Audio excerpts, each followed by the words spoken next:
Hi, good evening to you. I hope you had a wonderful weekend. I did. For the most part, I cleaned my house yesterday. For the most part, um, today my goal is to not have dog butt on my program. I do not wish to present creature hiney every single time I decide to record. However, moving on from that, I'm still laughing about that. I'm sorry. If I start cracking up again, that's just me. It was the funniest thing that could have happened at that moment. Anyway, so today we are talking about Isaiah. There is a song that will ricochet through my head, like resound, I guess is a better word, through my head.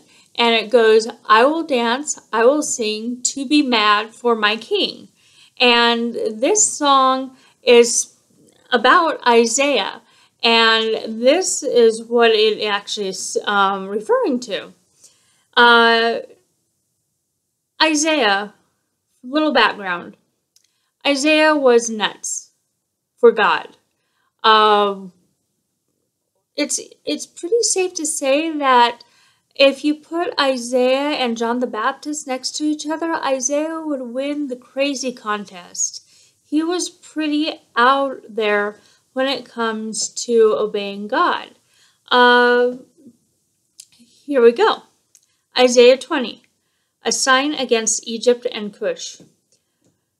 In the year that the commander-in-chief, who was sent by Sargon, the king of Assyria, came to Ashdod and fought against it and captured it. At that time the Lord spoke by Isaiah the son of Amoz, saying, Go and loose the sackcloth from your waist, and take off your sandals from your feet. And he did so, walking naked, barefoot, without even questioning God. Then the Lord said, As my servant Isaiah has walked naked and barefoot for 3 years, he let his tallywhacker go around. And,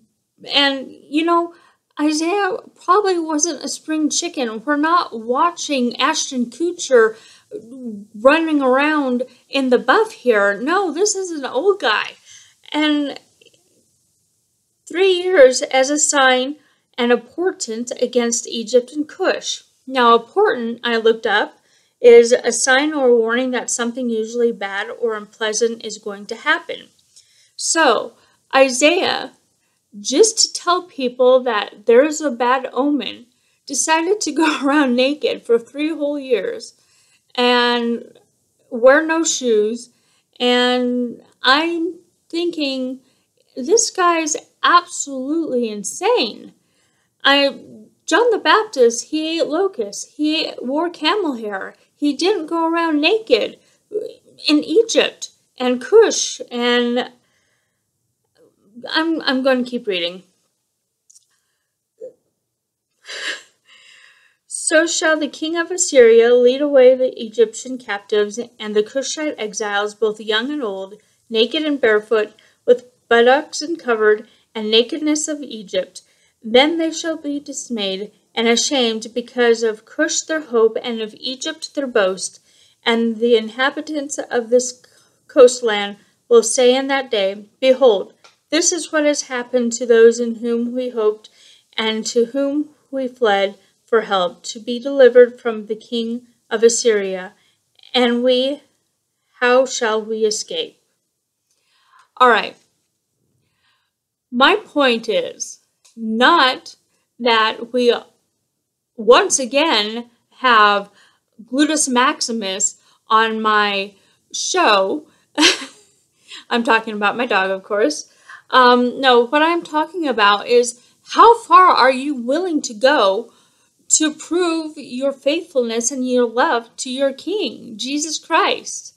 Would you be willing to shed your clothing? Don't answer this too fast, please. Please. There's legalistic, yeah, there's there are consequences for all of us. Please don't do it. However, would you,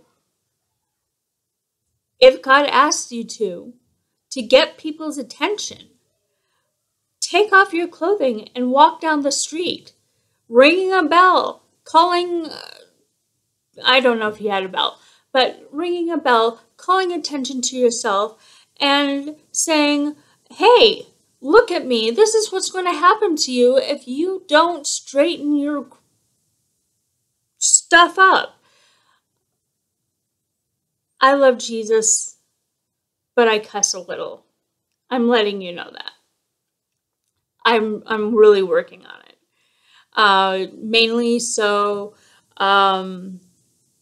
younger audiences can watch. So I caught myself there. But I apologize. However, is there something God that is is there something right now in your life that God is asking you to do? Is there anything as simple as taking cookies to the new neighbor or inviting the old woman at the corner to church? There can be a myriad of things that God needs you to do. Are you willing to do them? I am. In theory, I am. I am not perfect. I am far from perfect. And, I had been thinking for months to just invite one person that we knew here in our building to church with us. And it took me months to get up the nerve, to hyperventilate, to walk across the street because I was already in the car getting ready to go to church. And Greg had to run up and get something. And I walked across that parking lot and I invited her to church. She said, thank you.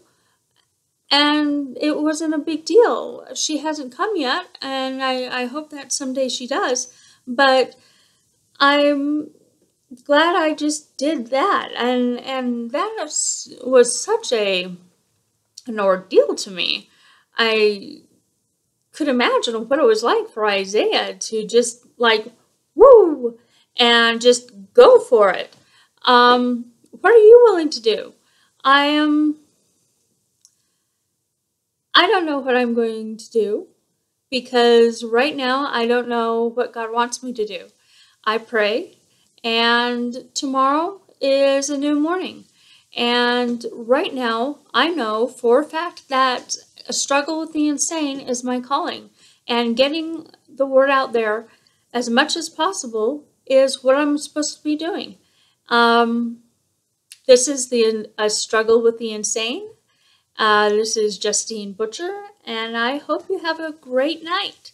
All right? I'll talk to you later. Bye.